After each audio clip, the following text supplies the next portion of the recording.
how are things going with the book and what's been? I have a pretty good idea what you're going to tell me about the reception to the book, but how has it been interacting with fans since it's been published?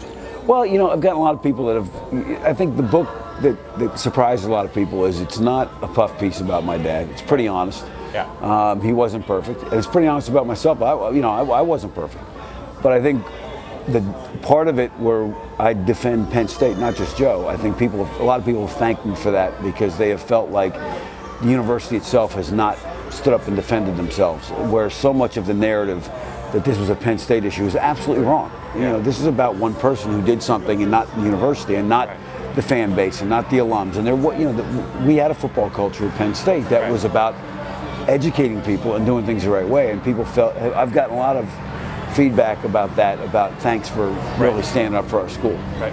I think I talked to you maybe 5-6 years ago when you were working on a different kind of book. And I know that writing is something that's always really, really intrigued and interested you.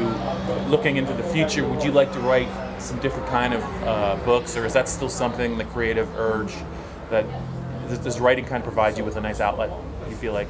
Well, you know, I don't golf, so you know, if I need to get away from things, or, you know, I read, I do a lot of reading. I picked up fly fishing the last couple of years, which I never could do while coaching, which has been interesting. But you know, I've got one kind of sketched out where it's really takes you through a year of a coach on the hot seat. Right.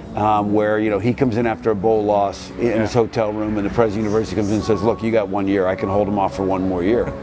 And it goes through the decisions he's got to make in terms of recruiting. Do I cut a corner to get this kid that'll get the wolves off my back, and some of those dilemmas that you get. So I've kind of started to flesh that out, and that's been kind of fun writing that, because you know, college football is a very interesting time right now. I mean, it is in some ways bigger than it's ever been, but in some ways the model is under siege more than it's ever been. Right.